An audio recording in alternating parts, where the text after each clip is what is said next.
ಇದು radio city 91.1 FM and every day we come across people who have stood the test of time and fought societal battles. ಇವತ್ತು ನಾವು ಮಾತಾಡ್ತಾ ಇದೀವಿ ಕೇವಲ 24ನೇ ವರ್ಷದಲ್ಲಿ ಒಂದು ಹೆಣ್ಣು ಮಗಳನ್ನ ಅಡಾಪ್ಟ್ ಮಾಡಿಕೊಂಡು ತನ್ನ ಮಗಳು ಅಂತ ಹೇಳಿರೋ ಒಬ್ಬ ಆಕ್ಟ್ರೆಸ್ ನ ಬಗ್ಗೆ. ಇವರೇ ಸುಷ್ಮಿತಾ ಸೇನ್. ಆಡಿಸನ್ಸ್ ಡಿಸೀಸ್ ನೊಟ್ಟಿಗೂ ಕೂಡ ಇವರು ಜೀವನ ಸಂಘರ್ಷವನ್ನ ಮಾಡ್ತಾರೆ. ಜೀವನ ಎಷ್ಟೇ ಇವ್ರನ್ನ ಹಿಂದೆ ತಳ್ಳಿದ್ರು ಕೂಡ ಇವರು ಛಲ ಬಿಡದೆ ಮುನ್ನುಗ್ತಾರೆ. ಇಂಡೀಡ್ ಅ ಬ್ರೇವ್ ಹಾರ್ಟ್ ಅಲ್ವಾ? ಇದೇ ತರಹ ಕ್ಯಾನ್ಸರ್ ನೊಂದಿಗೆ ಹೋರಾಡುವಂತಹ ಬ್ರೇವ್ ಹಾರ್ಟ್ಸ್ ಗಳ ಬಗ್ಗೆ ಮಾತಾಡೋದಕ್ಕೆ and to create awareness we have with us.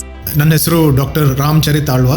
Aster hospital ಅಲ್ಲಿ ನಾನು ರೇಡಿಯೇಷನ್ ಆನ್ಕಾಲಜಿಸ್ಟ್. ಒಂದು 10 ವರ್ಷದ ಹಿಂದೆ ಒಬ್ರು ಯಂಗ್ ಲೇಡಿ, ಚಿಕ್ಕ ಮಗು ಇತ್ತು, ಅವರಿಗೆ ಸ್ತನದ ಕ್ಯಾನ್ಸರ್ ಬಂದಿತ್ತು. ನಾವು ಅವರಿಗೆ ಧೈರ್ಯವಾಗಿ ಟ್ರೀಟ್ಮೆಂಟ್ ನ ಮುಂದುವರಿಸ್ಬಿಟ್ಟು ಮುಗಿಸಿದ್ರೆ ನೀವೇ ಆ ಮಗುನ ನೋಡ್ಕೊಳ್ಬಹುದು ಅಂತ ಹೇಳಿದ್ವಿ. ಇವಾಗ ಅವ್ರಿಗೆ 10 ವರ್ಷ ಆದ್ಮೇಲೆ ಮಗುನ ಅವರೇ ನೋಡ್ಕೊಳ್ತಾ ಇದಾರೆ, ಏನು ಕಾಯಿಲೆ ಲಕ್ಷಣಗಳಿಲ್ಲ.